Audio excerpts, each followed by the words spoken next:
Welcome to our second country showcase video for the upcoming expansion, Graveyard of Empires.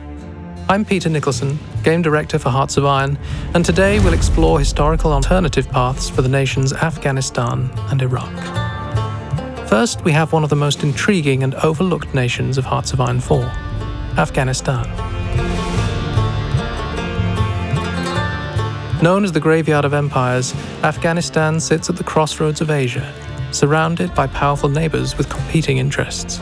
In Graveyard of Empires, Afghanistan gets a brand new focus tree that offers players an array of historical and alternative paths, all while grappling with the nation's unique challenges, unstable politics, external pressures, and a rugged landscape that's as much an obstacle as it is a defense.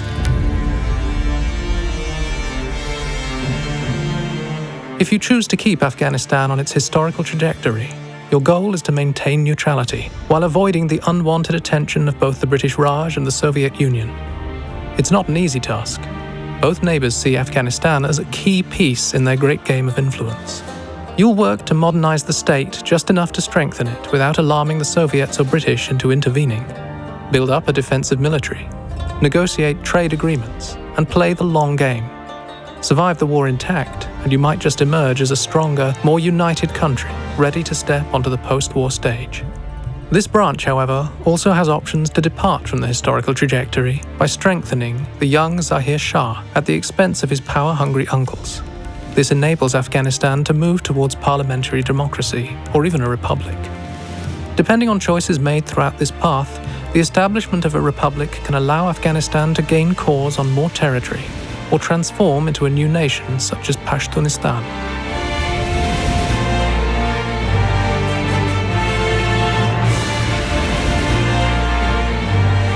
Afghanistan's communist path embraces Soviet support to overthrow the monarchy, collectivize agriculture, and industrialize. A successful revolution secures Comintern membership, allowing expansion into Central Asia and forming a new socialist state.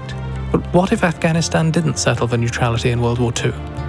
What if Amanullah Khan, the reformist monarch who was overthrown in 1929, returned to power with a vengeance?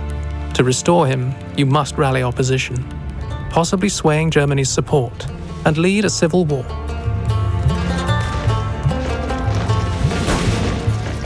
His reforms, industrialization, education, and women's empowerment will spark resistance from traditionalists and clergy.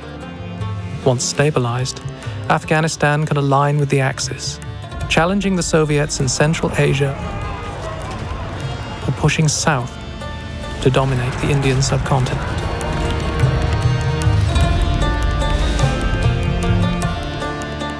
Afghanistan's military tree offers two distinct paths.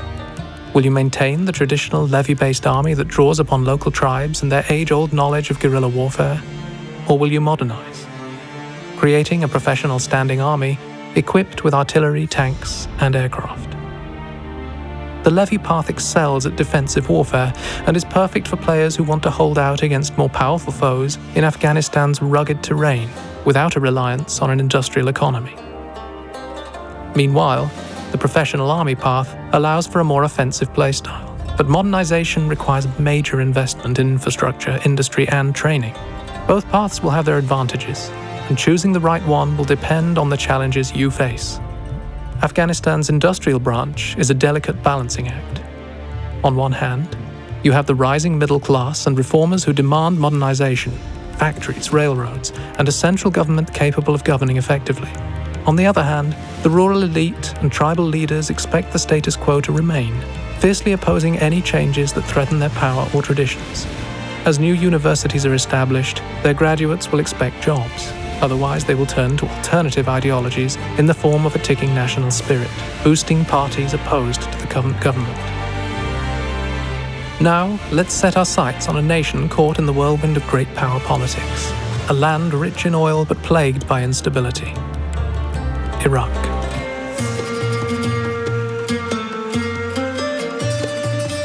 With the Graveyard of Empires country pack, Iraq receives a new and dynamic focus tree that allows players to shape the fate of the Hashemite monarchy, navigate the shadows of military conspiracies, and determine whether Iraq will bow to foreign interests or carve out its own destiny. Will you secure Britain's favour and build a Hashemite empire? Will you break free from imperial control and forge a regional alliance? The choice is yours.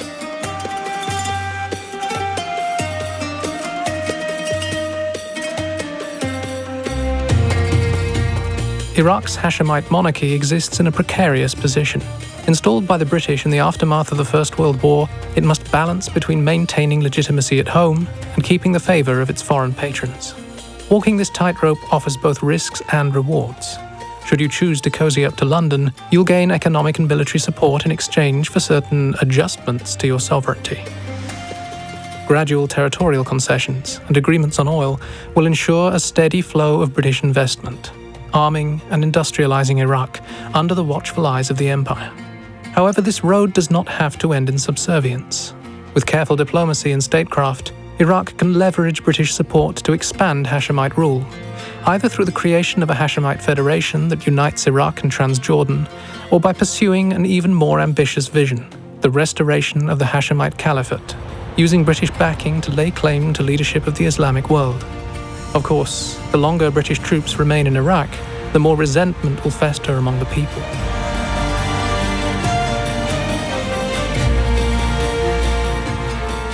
For those who see Iraq's reliance on Britain as a chain rather than an opportunity, there is another path: the military coup of General Bakr Siddiqui. Historically Iraq's first modern military dictator, Siddiqui represents a new direction for the country.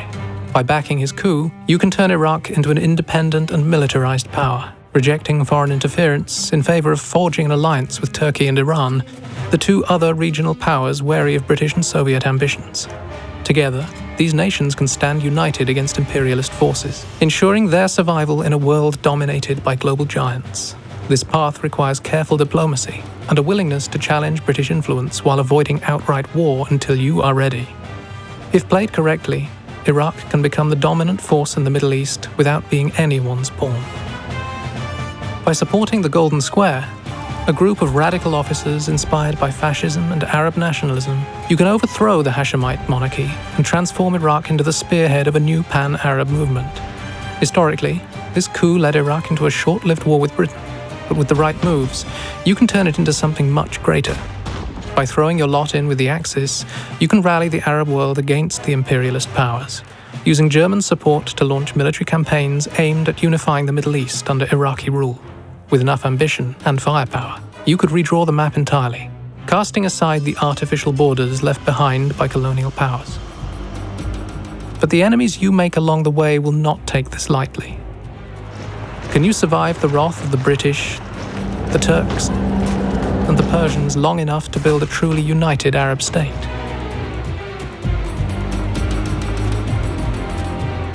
Regardless of which path you take, one thing remains true. Iraq sits atop one of the most valuable resources in the world. The oil fields of Iraq can be exploited to fund rapid industrialization, equipping your armies and fueling economic expansion. How you wield this wealth depends on your political situation. A British-aligned Iraq will see much of its oil wealth siphoned off in exchange for industrial and military aid. A militarized independent Iraq will need to develop its own petroleum industry, relying on domestic initiatives to fuel its growth. Meanwhile, Fascist Iraq, aligned with the Axis, can use oil as leverage, trading with Germany and Italy to secure weapons and infrastructure. Oil is both a blessing and a curse. Manage it well, and you will have the means to build a modern nation. Fail, and Iraq could become an imperialist puppet once again. Tolerate the British, and you can leverage their support for Iraq's modernization. Resist them diplomatically, and you may carve out an independent position without bloodshed. Defy them completely, and you had better be ready to fight. An enraged Britain has the means to crush Iraq if provoked too soon, so timing is everything. Iraq is a nation brimming with potential and danger. Sandwiched between great powers, blessed with vast oil reserves, and divided between competing political movements, it is a country poised for either greatness or destruction. Thank you for tuning in. Next time we'll take a look at the great country of Iran. Until then, may your enemies tremble before you and your oil flow freely.